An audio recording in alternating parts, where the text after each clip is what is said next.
Gold, trusted gold buyers. మీరు తాకట్టు పెట్టిన బంగారాన్ని విడిపించి ఈ రోజు ఉన్న మార్కెట్ ధరకు కొనబడను.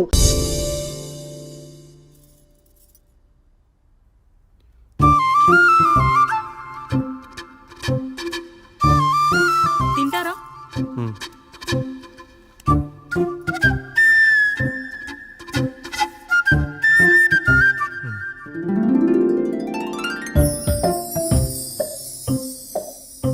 ఫస్ట్ టైమా?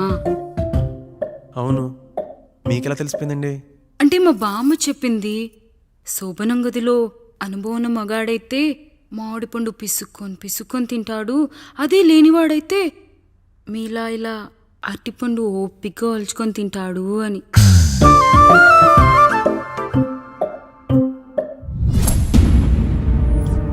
ఏంటవి? అవేంటో తెలీదా? ఫ్రెండ్స్కి పెళ్ళని చెప్తే హ్యాపీ బర్త్డే అనుకొని బెలూన్స్ ఇచ్చారు, ఫీల్ అవుతారు కదా అని 4 అక్కడ కట్టాను.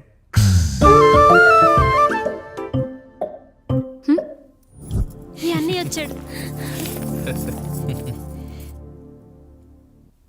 పిల్లల గదిలోకి వెళ్ళారా? వెళ్ళారండి. మీరెంత ఏంటి ఇంత రాత్రైనా ఇంకా పడుకోలేదా? మీరు లేనిది ఎప్పుడైనా పడుకున్నామా అన్నయ్య? అందరం కలిసే కదా పడుకునేది మావయ్య. సరే సరే, అందరం పెద్దోడి గదిలో పడుకుందాం. ఈ రోజు వాడి శోభనం కదా, అసలే కొత్త. పక్కనుంటే ధైర్యంగా ఉంటుంది. పక్క నుండి దగ్గరుండి జరిపిద్దాం. పదండి.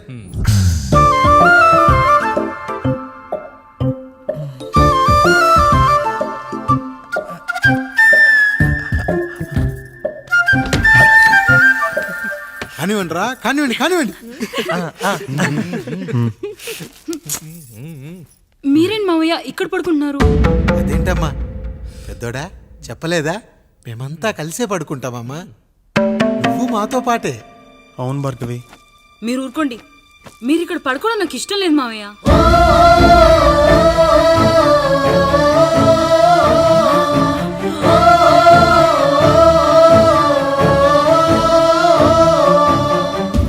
అదేంటమ్మా అలా అంటావు? ఎన్నో చూశాం, ఎన్నో చేశాం. దుక్కి దున్ని కోత కోయకుండానే ఈ విత్తనాలన్నీ మొలకొచ్చాయంటావా తల్లి? అవన్నీ నాకు తెలియదు మావయ్య. మర్యాదగా బయటికి వెళ్ళండి.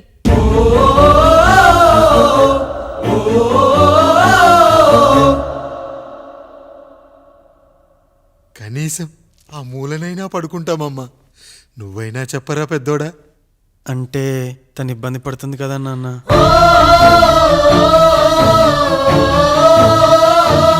నువ్వు కూడా ఏంట్రా? పిల్లలేదో ఆశపడుతున్నారమ్మా. ఒక్కసారి ఆలోచించమ్మా. మావయ్య మీరు బయటికి వెళ్తే మేము తలుపులేస్తాం.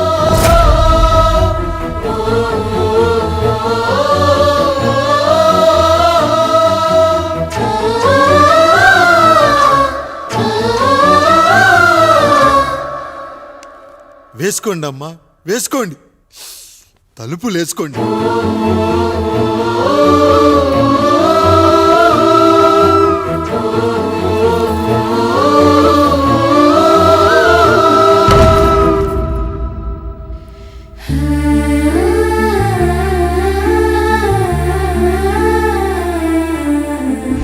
నాయుడు, బిడ్డలు జాగ్రత్త. ఈ రోజు నుంచి వీళ్ళంతా నీ తమ్ముళ్ళు చెల్లెళ్ళు కాదు, నీ బిడ్డలు.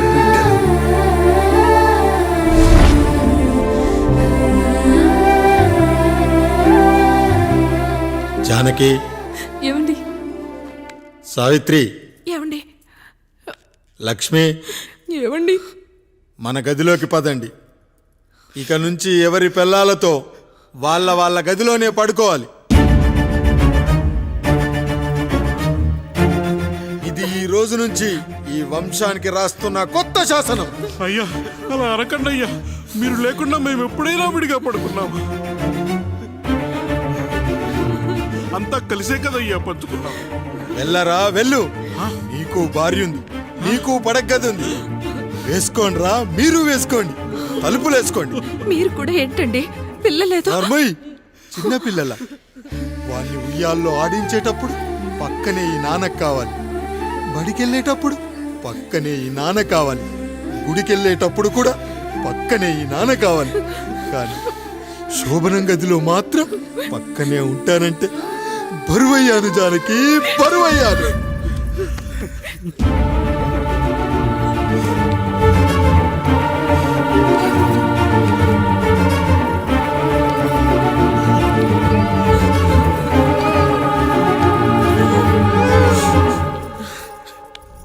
ఏంటండి ఇంకా అదే ఆలోచిస్తున్నారా?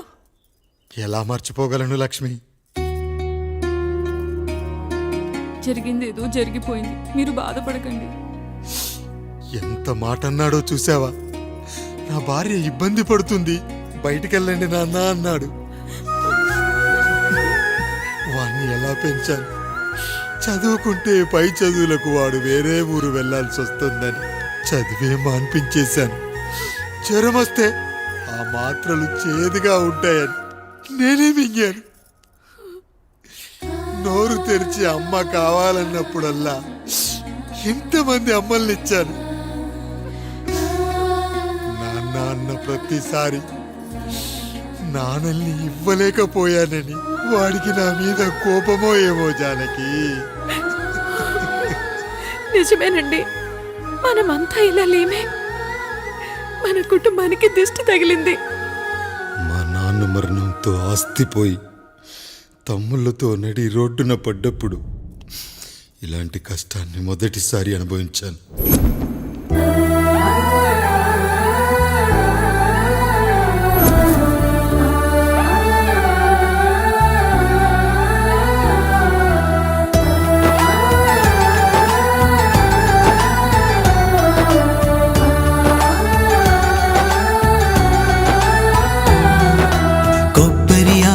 కలగలిపే కొబ్బరి మట్ట కథా, రబ్బరు గాజుల చప్పుడులా కాదిది కట్టు కథా.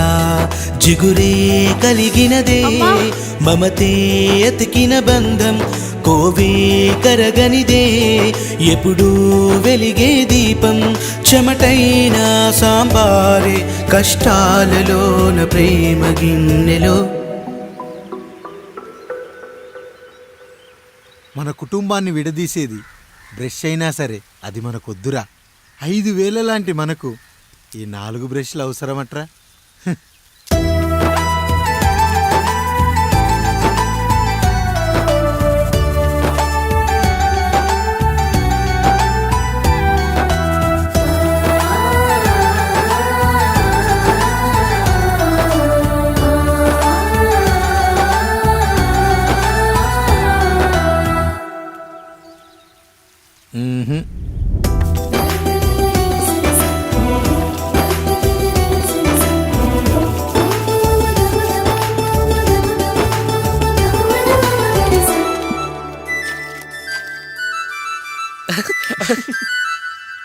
తమ్ముడు చాలా ఎదిగిపోయాడయ్యా.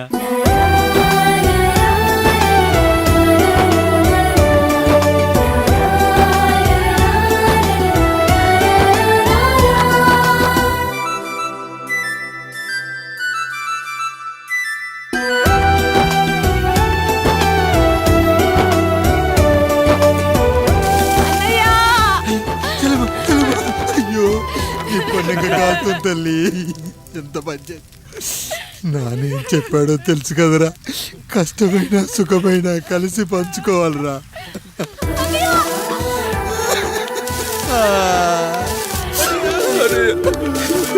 అయ్యో మరి నువ్వు వాత పెట్టుకోవా అన్నయ్య? మీ బాధ నా బాధ కాదట్రా. అమ్మా అమ్మా అమ్మా అమ్మా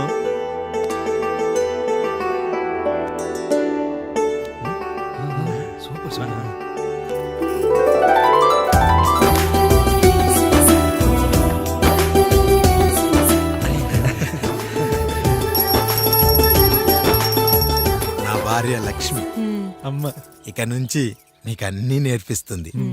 ఏరా, చెల్లెళ్ళు అడిగితే అమ్మనిచ్చాను, తమ్ముళ్ళు అడిగితే ఇవ్వలేనా? జానకి, వీళ్ళు నా తమ్ముళ్ళు, ఇక నుంచి మన బిడ్డలు. అన్నయ్య, అమ్మ అన్నయ్య, మమ్మీ. ఆ అమలాపురం, ఈ ఇచ్చాపురం, ఊహాపురం, నమస్కారం. పిల్లలు బడికొస్తారంట మాస్టారు. బాగా చదవండి. పై చదువులకి పక్కూరు వెళ్ళాలి. ఏ ఈ ఊళ్ళో చదువుకోకూడదా? మన ఊర్లో కాలేజీ లేదు కదయ్యా. ఎరా నన్ను వదిలి కాలేజీకి వెళ్తారా? నేను చదువుకుంది చాలదా? నా చదువులు మీ చదువులు కావా? మా కుటుంబాన్ని మా అన్నదమ్ముల్ని విడదీసే ఈ చదువులు మాకొద్దు మాస్టారు, వద్దు. గోడలకు పిడకై తెగ బిగువై మురిసే బంధం, మేడలకు తడికై దూరంగా ఉండదులే. గేదెలకు పాకై గూడల్లే నిలిచే చందం, కాకులకు ఈకై ఊరిక నేరాలదులే.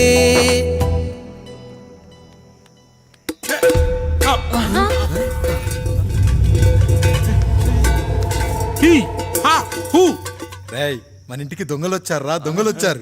దోచుకోండి రా, దోచుకోండి. మీరెందుకు వచ్చారా? చీపురెందుకు మావయ్య, ఈ కత్తి తీసుకోండి.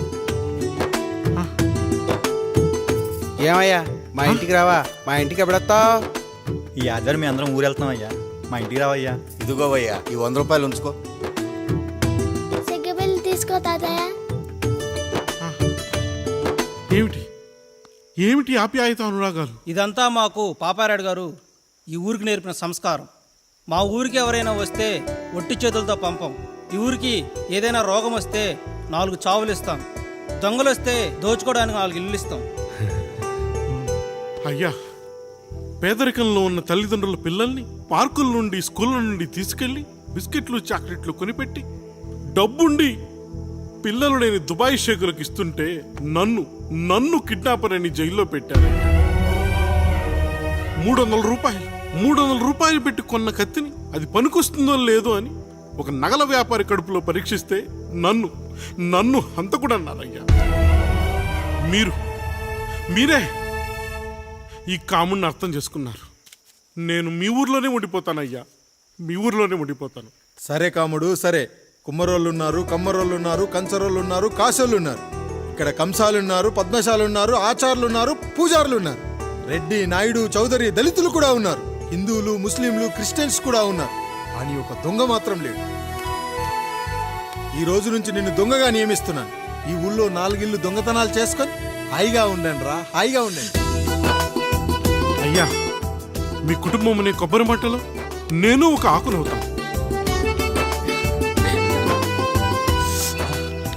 అయ్యా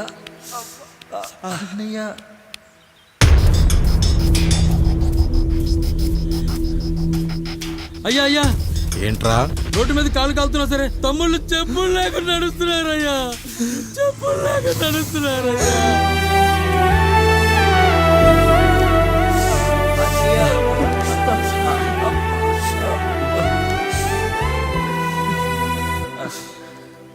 చెప్పులు లేకుండా నడుస్తుంటే కాళ్ళు కాలుతున్నాయట్రా.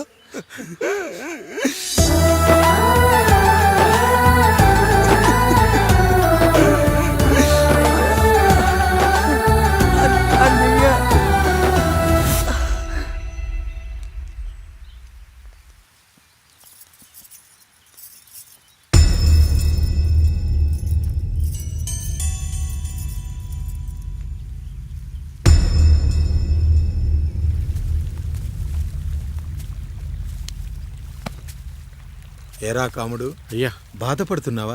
పెళ్ళేమైనా చేయమంటావా? వద్దులేండి అయ్యా, నాకు ఇది ఉందిగా చాలు. దీంతో నేను ఎలాగోలా సరిపెట్టుకుంటాను. దీనితో పాటు జీవితంలో నీకు ఓ తోడు కావాలి.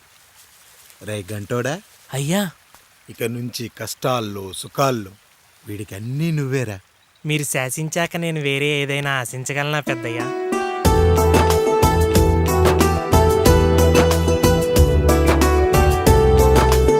నీ గురించి కాదురా, మీ అక్కది.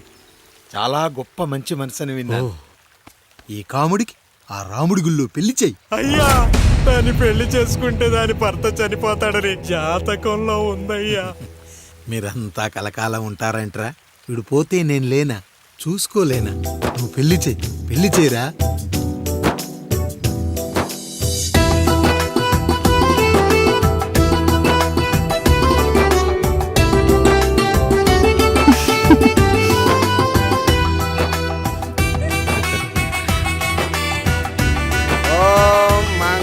తంతునామేణ మమ దేవణ హేతునాం కంటే పద్మామే సుమదే సంజీవ శరద శతం. అయ్యా, ఏంట్రా? మీ చేత్తో నాకు దొంగగా జీవితాన్ని ఇచ్చారు. ఇప్పుడు ఒక భర్తగా భార్యనిచ్చారు. అదే బంగారు చేత్తో ఒక్క ముడివేసి పెట్టండి అయ్యా. మీ నీడను మేము చల్లగా ఉంటాం. రెట్టలకు పిట్టై లోలోనే దాచే అందం, మట్టలకు చెట్టై పట్టుంచే సంబంధం, చుట్టలకు పిట్టై దాచుంచే ఓ సుమగంధం, గట్టుపై తొట్టై నీరిచ్చే అనుబంధం, సిగలో చుండ్రల్లే లోతైనది బంధం, దులిపే బలమున్నా అది రాలిపోని మేటి సంబంధం. ఏంటి బుజ్జి, ఏమైంది? పండు, నీకు పెళ్లి చేసిన మరుక్షణం నీ భర్త చనిపోతాడని జాతకంలో ఉంటే ఆయన నన్ను నీకిచ్చి పెళ్లి చేశారు. నేను పోతే నా భార్య పరిస్థితి ఏంటయ్యా అని అడిగితే నేను లేనారా అన్నారు. ఆయన చేసిన త్యాగం మామూలు త్యాగం కాదు. ఒకవేళ పొరపాటున నాకేమైనా జరిగితే? అయ్యయ్యో, అంత మాట అనకండి. మీరు వేరే చెప్పాలా? మొన్నటిదాకా తమ్ముడు, ఇప్పుడు ఈ కాముడు, తర్వాత రాయుడు. ఒరేయ్ కాముడు, పెళ్ళైన దగ్గర నుంచి మీరు సరదాగా గడిపిందే లేదు. మీరిద్దరూ సరదాగా హనీమూన్కి వెళ్ళిరండి. ఏ ఊటీకో కొడైకెనాల్కో. ఇదిగో టికెట్లు. అయ్యా, మీరు దేవుడయ్యా. ఇక్కడ పనులాగకుండా నువ్వు ముందుగా వెళ్ళిరా. నువ్వు తిరిగి వచ్చిన తర్వాత పండు వెళ్తుందిరా. అయ్యా, ఒక పని మనిషిని మీరు ఇంతగా ఆదరిస్తున్నారయ్యా. నువ్వు పని మనిషి ఏంటి పండు? నీలాంటి స్త్రీమూర్తిని ప్రతి మగాడు అమ్మలా చూసుకోవాలి. ఇక నుంచి నా బిడ్డలు నిన్ను అమ్మా అని పిలుస్తారు, అమ్మలా చూసుకుంటారు. ఏమంటావు జానకి? రెట్టలకు పిట్టై లోలోనే దాచే అందం, మట్టలకు చెట్టై పట్టుంచే సంబంధం, చుట్టలకు పిట్టై దాచుంచే ఓ సుమగంధం, బంధం, సిగలో చుండ్రల్లే ఈ బాధ నా బాధ కాదట్రా. దులిపే బలమున్నా అది రాలిపోని మేటి సంబంధం.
ఏంటి, నువ్వు చూసుకోలేవా? అయ్యో, చూసుకోలేదండి. ఈసారి ఖచ్చితంగా చూసుకొని గుర్తాను. మీరు వెళ్ళండి.